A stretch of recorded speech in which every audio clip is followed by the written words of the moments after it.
네, 한 주간 잘 지내셨습니까? 하나님 은혜 가운데 활짝 웃으시면서 눈을 좀 부릅뜨시고 자, 이 빌레몬서 말씀은 내용이 참 단순합니다. 사도 바울이 믿음의 사람 빌레몬에게 보내는 편지인데, 빌레몬의 종이었던 이 오네시모라고 하는 사람이 바울과 함께 있다가 이제 다시 빌레몬에게 돌아갈 때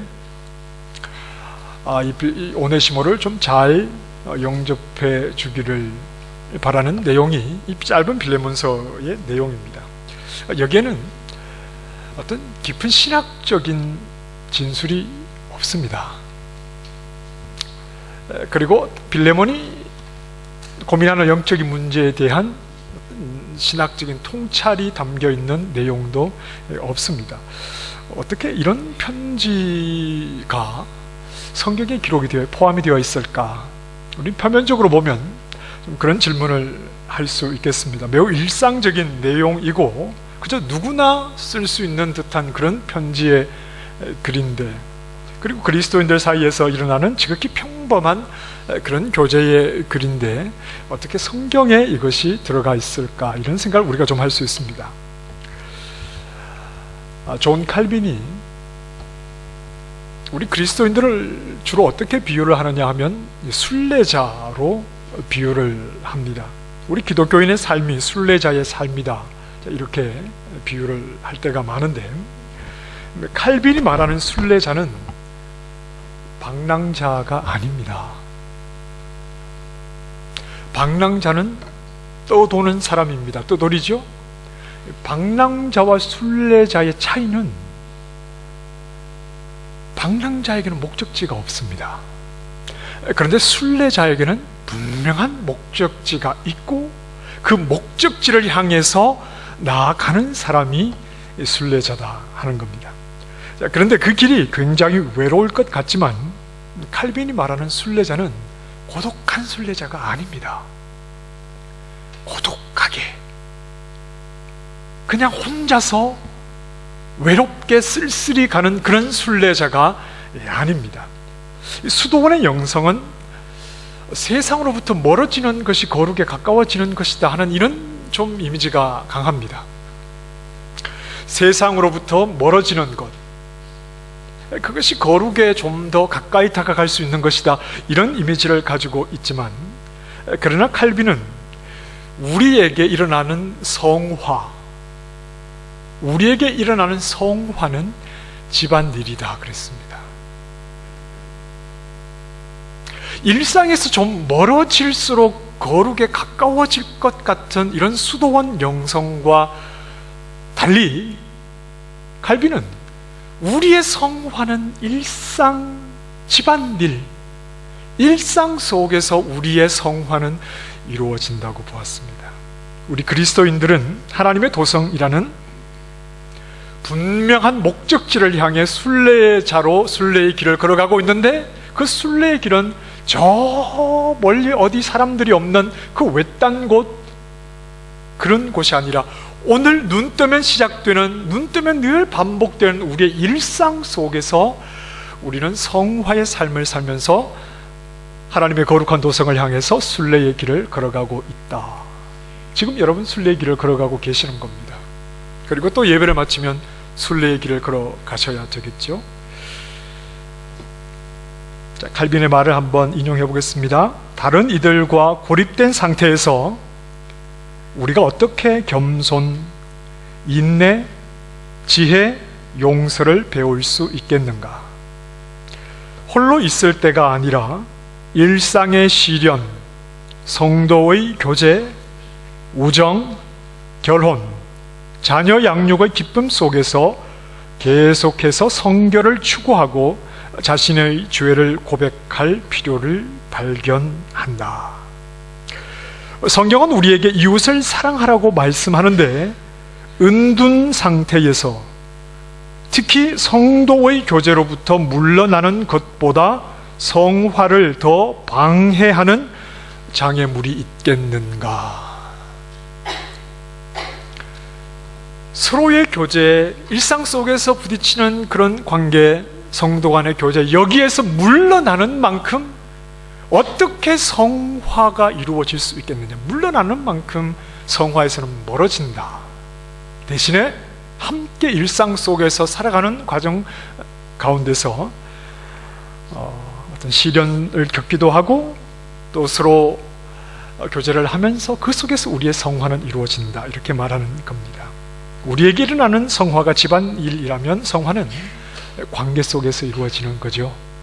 관계 속에서 우리의 성화는 이루어지는 겁니다. 우리의 일상이 순례자가 걷는 길이라는 겁니다. 혹 우리 가운데 몸이 아프거나 또 마음에 어려움이 있는 성도들에게 다가가서 그들을 위로해 주는 것, 이런 것들을 통해서 내가 베푸는 것 같지만 하나님이 나를 위로해 주신 하나님의 위로와 사랑을 베풀면서 우리는 또 경험하게 되고, 나에게 상처를 준 사람 교회에서 만나도 그러나 하나님의 사랑을 가지고 따뜻한 미소를 가지고 그에게 다가가 인사를 건네는 어떤 이런 아무것도 아닌 지극히 평범한 것 같은 이런 일상들, 그리고 지난 한 주간의 삶을 돌아보면 굳이 그렇게까지 할 필요가 없는데 내가 조금 지나치게 받아들여서 좀 상대에게 아픔을 주고, 그 상대는 가족일 수도 있고 뭐 일터의 직장일 수도, 동료들일 수도 있고, 그랬던 모습들을 좀 돌아보면서 내가 좀 심했는데, 그렇게 해서는 안 됐는데, 이렇게 지극히 일상적인 관계 속에서 하나님을 더 경험하고 하나님 원치 않는 나의 모습을 또 내려놓고, 이런 반복되는 시간들이 바로 우리가 거룩을 향해 나아가고 있는, 이 순례자가 걸어가고 있는 길이다 하는 겁니다. 일상을 벗어나 특별한 곳에 가면 더 거룩해질 것이다, 그런 생각을 우리는 할 필요가 없습니다. 그리고 오늘 하루하루를 살아가면서 그 관계 속에서 좀 더 하나님이 기뻐하시는 모습으로 살아가려고 하는 이 과정들이 바로 거룩을 향해 나아가는 과정입니다. 그 속에서 우리는 좀 더 거룩한 하나님의 백성다운 삶을 살아가야 하는 것이죠. 일상적인 것에서 나타나는 모습에 결국 나의 어떤 영적인 성숙함이, 하나님의 백성다운 그러한 모습이 자꾸 나타날 수 있도록 우리의 일상 속에서 내가 하나님의 백성, 거룩한 하나님의 사람이라는 것을 우리는 경험하며 나아가야 합니다. 그래서 어렵지요. 그렇죠? 저기 기도원 가서 한 일주일 기도하라면 우리는 할 수 있습니다. 기도원 밥도 맛있고 뭐 시비 거는 사람도 없고, 그런데 일상 속에서 일주일을 살아내는 것이 쉬운 것이 아닙니다.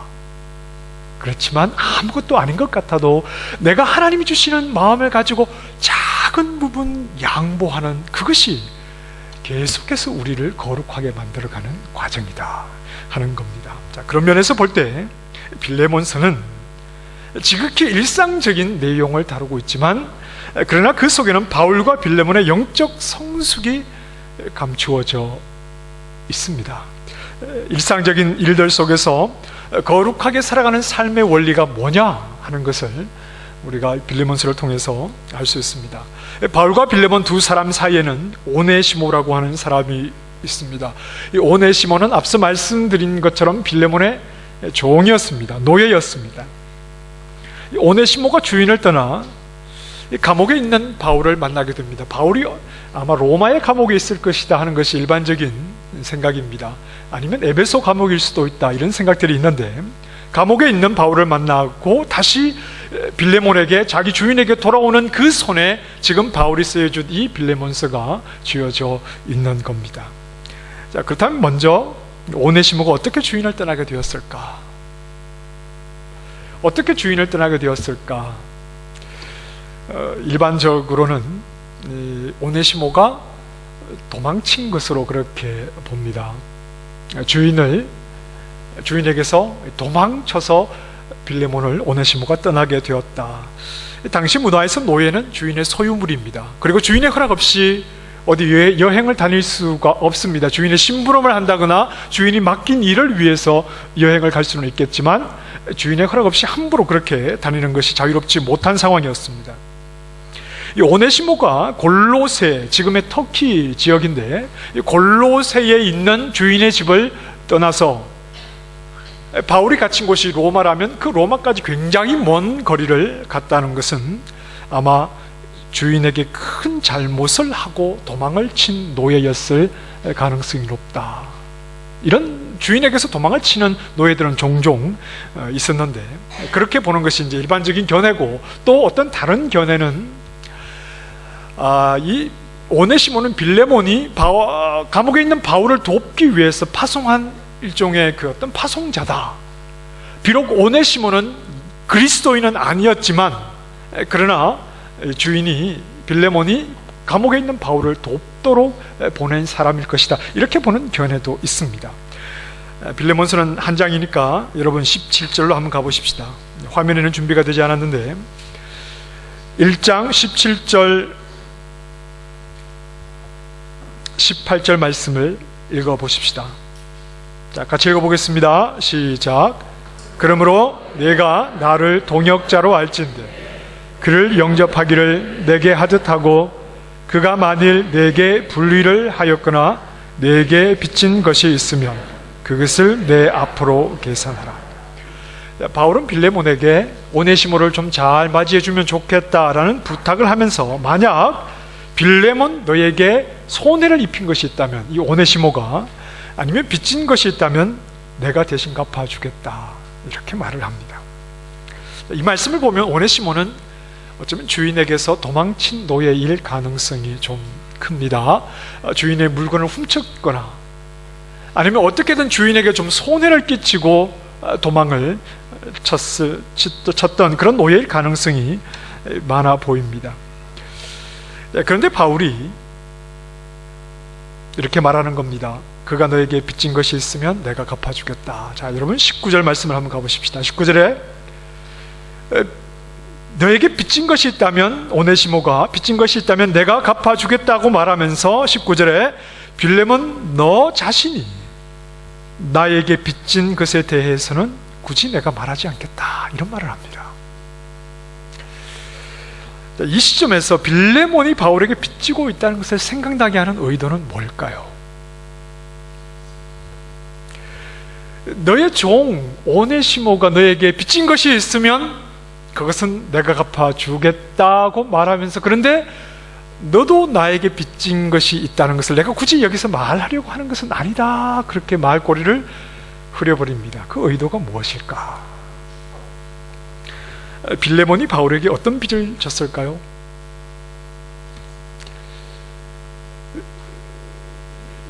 빌레몬이 바울에게 돈을 빌렸을까요? 아마 그런 것 같지는 않아요. 빌레몬은 상당 어느 정도 부를 가진 사람입니다. 그에게는 노예가 있었고, 그리고 2절 말씀을 보면 내 집에 있는 교회에 문안한다, 이렇게 바울이 문안 인사를 전하는데, 자기의 집을 교회 예배의 처소로 제공했다면 조그마한 집은 아니었겠지요. 어느 정도 규모가 있는 집이었고, 또 집에서 일하는 노예들이 있었다면 이 빌레몬은 경제적으로 그렇게 쪼달리는 상황은 아니었을 것이다 생각을 해볼 수 있습니다. 이렇게 볼 수 있겠습니다. 빌레몬이 바울에게 빚을 졌다는 말은 바울에게 복음을 받은 것을 말합니다. 빌레몬은 바울이 전한 복음을 듣고 하나님의 백성이 된 이방인 그리스도인입니다. 그렇다고 해서 빌레몬이 바울에게 꼼짝 못한다, 그런 말은 아닙니다.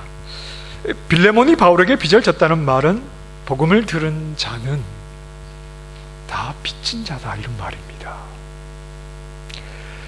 사도 바울에게서 들은 복음을 통해서 빌레몬에게는 뭔가 어떤 의무감 같은 게 생기는 겁니다. 복음을 통해서 내가 하나님 앞에서 아무런 소망이 없는 죄인이라는 것을 알았습니다. 복음을 듣기 전에는 모릅니다. 복음을 듣게 되면 내가 하나님 앞에서 얼마나 소망이 없는 죄인인가 하는 것을 알게 되고, 그런데 이런 나에게 찾아와 주시고 구원해 주시는 하나님 그분의 사랑, 나를 포기하지 아니하시는 그분의 의지, 나 한 사람을 향한 그분의 의지, 그리고 나를 구원하시기 위해서 그분이 성실하게 약속하시고 이루어내신 그분의 성실함, 그분의 포기하지 않는 열심, 이런 것들을 생각할 때 은혜 외에는 다른 것으로 말을 할 수 없는 겁니다. 복음을 통해서 내가 구원을 얻었다는 것, 여러분, 이 세상을 지으신 하나님, 그분의 사랑, 그분의 의지, 그분의 성실, 그분의 열심이 누구에게 집중되어 있다고요? 구원받은 나. 복음을 통해서 우리는 이것을 깨닫는 겁니다. 은혜 외에 다른 말로는 설명할 수가 없는 겁니다. 하나님의 은혜와 사랑은 우리를 구원하시는 것뿐 아니라 구원하신 이후에 계속되죠. 그렇죠? 나의 구원을 위한 그분의 의지와 나를 향한 열심은 지금도 계속되고 있습니다. 계속되는 그 은혜는 나를 채우고도 남아 넘쳐 흐릅니다. 하나님께서 우리에게 부어주시는 은혜가 계속해서 우리에게는 채워집니다. 그것은 하나님의 은혜가 계속된다는 말은 또 다른 그때그때의 은혜를 하나님이 계속 부어주신다는 의미도 있지만, 예수 그리스도 안에서 나를 구원해 주신 그 구원의 은혜의 크기를 계속해서 깨닫게 해 나아가신다 하는 의미도 그 속에는 있습니다. 수도꼭지를 틀어놓고 그 컵에 물을 받아보십시오. 수도꼭지를 잠그지 않으면 어떻게 되죠? 흘러 넘치죠. 하나님의 은혜는 내가 깨달은 시작은 있는데 끝은 없습니다. 하나님이 우리에게 부어주시는 은혜는 시작은 있지만 끝은 없어요. 나를 구원하셔서 하나님을 알게 하신 그 은혜는 시작부터 지금까지 계속 흘러 넘치고 있다는 사실을 우리는 고백할 수 있어야 합니다. 그게 바로 영생에 참여하는 겁니다. 하나님을 알기 전에는 내가 가진 그 지극히 작은 것으로 내 힘으로 무언가를 해보려고 했지만, 그러나 영생이라고 하는 것은 하나님에게 접붙여지는 것이죠. 그래서 하나님이 주시는 지혜와 하나님이 공급하시는 영과 육의 모든 필요, 하나님으로부터 그분이 주시는 은혜를 가지고 넘치는 은혜 속에서 살아가는 것, 이것이 바로 이 땅에서 이미 우리에게서 시작된 영생의 삶이라는 것을 우리는 알고 있습니다. 하나님은 우리 아버지가 되셔서, 우리의 공급자가 되셔서 더 이상 우리 홀로 살아가지 않도록 계속해서 우리에게 그 큰 은혜를 부어주시고 채워주셔서 흘러 넘치게 하시는 겁니다. 그래서 우리는 헌신하게 되는 겁니다. 헌신은 오버워킹이 아닙니다. 과부하가 걸릴 정도로 그렇게 일에 지치는 것이 헌신이 아닙니다. 헌신은 일에 주목하는 것이 아닙니다. 헌신은 일하고 있는 나에게 주목하는 것이 아닙니다. 헌신은 오버플로잉입니다. 내 안에 일하신 하나님의 은혜의 흘러넘침입니다. 그분은 항상 멈추지 않고 하나님의 은혜가 시작된 그 시점부터 계속해서 나에게 은혜를 부어주고 계시기에 그 흘러넘치는 은혜를 흘려보내는 삶이 바로 헌신된 삶입니다. 제가 간혹 말씀드린 적이 있습니다. 독일 말에 아이네 가베, 아이네 아우프가베, 이런 말이 있습니다. 남이 가지지 못한 재능은 남을 위해서 써야 하는 숙제로 주셨다는 겁니다. 남이 가지지 못한 재능이 나에게 있다면 그것은 다른 사람, 그 재능을 가지지 못한 다른 사람을 위한 숙제가 되어야 한다, 이런 말입니다. 내가 하나님으로부터 받은 그 은혜는 남이 가지지 못한 재능과도 같습니다. 그래서 지금도 흘러넘치고 있는 그 은혜는 우리에게 세상을 향해 사용해야 할 숙제로 주셨다 하는 것을 알아야 합니다. 하나님의 은혜는 우리를 세상을 향해 빚진 자로 만드는 겁니다. 그 하나님의 은혜는 나에게 세상을 향한 숙제로 주셨기 때문에 하나님의 그 은혜는 세상을 향해 마치 빚진 자의 자리에 서는 것과 같습니다. 복음의 은혜는 내 옆에 있는 누군가를 향해 빚진 자로 나를 만드는 겁니다. 여러분, 하나님의 은혜를 경험하셨습니까? 지금도 경험하고 계시죠? 그 하나님의 은혜는 내 옆에 있는 누군가를 향해 숙제가 되어야 합니다. 그를 향해 빚진 자의 모습으로 내가 서도록 만드는 것이 하나님의 은혜입니다. 바울은 빌레몬에게 편지를 쓰면서 지금 어디에 있죠? 감옥에 있습니다. 바울이 왜 감옥에 있습니까? 1절 말씀에 보면 그리스도 예수를 위하여 갇혔다. 그리스도의 복음을 전하다가 감옥에 갇혔다, 이렇게 말합니다. 바울이 로마서 1장에 보면 이렇게 말하지요. 헬라인이나 야만인이나 지혜 있는 자나 어리석은 자나 다 내가 빚진 자라. 그러므로 나는 할 수 있는 대로 로마에 있는 너희에게도 복음 전하기를 원하노라.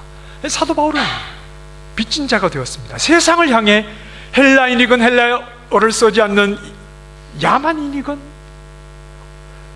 지혜가 있는 자이건 지혜가 없는 자건 세상을 향해 바울 자신은 빚진 자가 되어서, 그래서 할 수만 있으면 너에게 가서 무엇을 하고 싶다는 겁니까?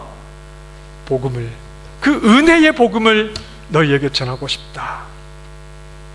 오늘 9절 말씀을 한번 보십시오. 빌레몬서 1장 9절 말씀에서도 바울이 이렇게 말합니다. 나이가 많은 나 바울은 지금 또 예수 그리스도를 위하여 갇혔다고 말합니다.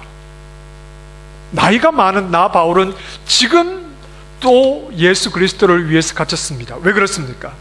은혜의 복음 안에 있기 때문에 그렇죠. 복음 안에 있는 하나님의 은혜가 나이가 많은 바울에게 멈추지 않고 계속해서 흘러 넘치니까 바울은 세상을 향해 빚진 자로 그들에게 나아가 복음을 전하지 않을 수가 없고, 그러는 가운데 지금 그리스도를 위해서 감옥에 있다는 말입니다.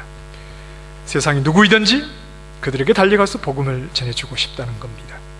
그래서 지금 빌레몬에게 편지를 쓰는 이 순간에도 감옥에 있습니다. 여전히 바울은 빚진 자로 살아가고 있습니다. 왜냐하면 하나님의 은혜가 멈추지 않고 계속해서 흐르고 있기 때문에 그렇습니다. 바울이 빌레몬을 향해 뭐라고 부릅니까? 2절 말씀에 1절 마지막에 우리의 사랑을 받는 자요 동역자인 빌레몬, 그리고 17절에도 동일하게 말합니다. 내가 나를 동역자로 알진대 그랬습니다. 무슨 말입니까? 바울이 빌레몬에게 하는 말이 우리는 하나님의 은혜의 복음에 빚진 자들이다. 세상을 향해 빚진 자들이다. 그래서 빌레몬도 사랑과 믿음으로 성도들을 섬기고 있었고, 성도들의 마음이 빌레몬 때문에 평안함을 얻었다고 오늘 본문에서 말씀을 했습니다. 복음에 빚진 바울의 동역자 빌레몬 역시 복음에 빚진 자로 그렇게 살아가고 있는 겁니다. 그래서 바울이 요청하는 겁니다. 너에게 손해를 입힌 오네시모지만, 너에게 빚을 진 오네시모지만 우리는 하나님께 그리고 그 은혜의 복음에 더 큰 빚을 진 사람들이 아니냐. 우리가 받은 하나님의 은혜는 세상을 향해 숙제를 주지 않았느냐? 너에게 빚을 지고 손해를 입힌 오네시모, 그것도 도망을 친 종이라 하더라도 네가 그를 다시 맞아줄 수 있다면 네 안에 있는 하나님의 은혜가 얼마나 큰 것인지 확인하는 기회가 되지 않겠느냐. 그게 바로 은혜를 주셔서 세상을 향해 숙제를 해야 하는 그 숙제를 잘 하고 있다는 것을 보여주는 것이 아니겠느냐, 이렇게 말하는 겁니다. 여러분, 우리에게 슬픈 것이 있다면 내 안에 하나님이 베푸신 은혜가 내 말처럼 그렇게 크지 않다는 겁니다. 이게 우리를 슬프게 합니다. 내 안에 하나님이 주신 은혜가 내 말처럼 그렇게 크지를 않아요. 형제를 용서해 주지 못하는 것보다, 나에게 작은 아픔과 또 실수를 하는 그 형제를 용납해 주지 못하는 그 현실보다 그러한 삶을 살아낼 수 있을 만큼 나에게 부어주신 하나님의 은혜가 내 안에 그렇게 크지 못하다는 게 슬픈 겁니다. 하나님의 은혜를 우리는 받아 누리고 산다고 말은 하는데, 그 하나님의 은혜가 너무 크다고 말은 하는데 실상 정말 내 속에 있는 하나님의 은혜는 내가 말하는 것만큼 그렇게 크지가 않아요. 성경에 이런 말씀이 있습니다. 서로 친절하게 하며 불쌍히 여기며 서로 용서하기를 하나님이 그리스도 안에서 너희를 용서하심과 같이 하라. 그리스도께서 너희를 사랑하신 것 같이 너희도 사랑 가운데서 행하라. 그는 우리를 위하여 자신을 버리사 향기로운 제물과 희생 제물로 하나님께 드리셨느니라. 정말 우리를 슬프게 하는 것은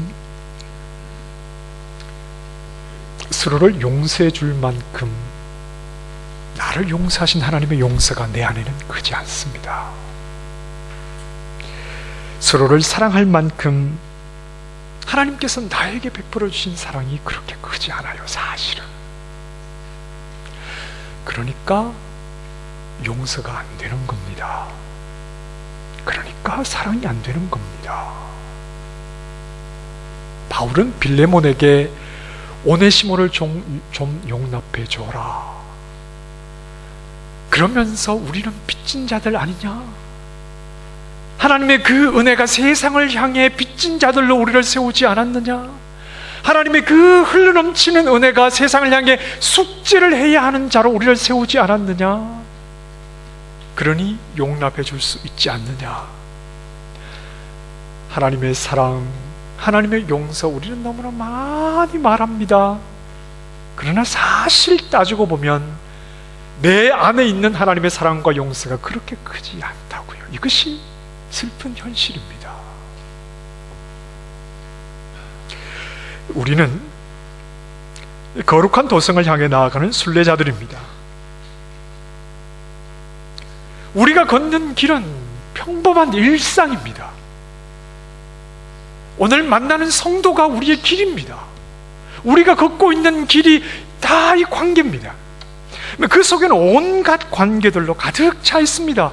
관계가 얼마나 힘들고 어렵습니까? 요즘 가족 모임에서 성령의 열매, 사랑에 대해서 공부하지 않으셨습니까? 얼마나 마음에 부담이 되십니까? 그러나 우리는 이 길을 걷고 있습니다.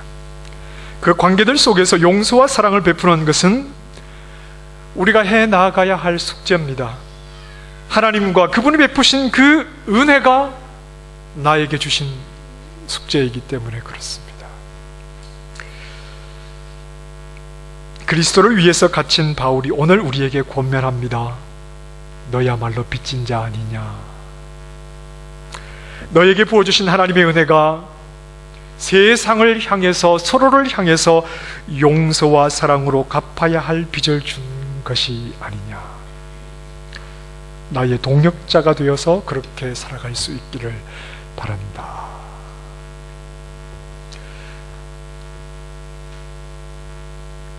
나에게 하나님이 주신 사랑과 용서가 얼마나 큰지 한번 살펴보시기 바랍니다. 그리고 그것이 크다면 세상을 향해 빚진 자의 모습으로 서로를 향해 숙제를 해야 할 자로 서기를 부담스러워하지 마시기 바랍니다. 한 번에 되지 않을 수 있습니다. 그러나 계속해서 하나님의 용서와 사랑을 경험한 자, 그 은혜를 담고 사는 자답게 살아가야 합니다. 그런 하나님이 기뻐하시는 바울의 동력자가 다 되시기를 주님의 이름으로 축원합니다.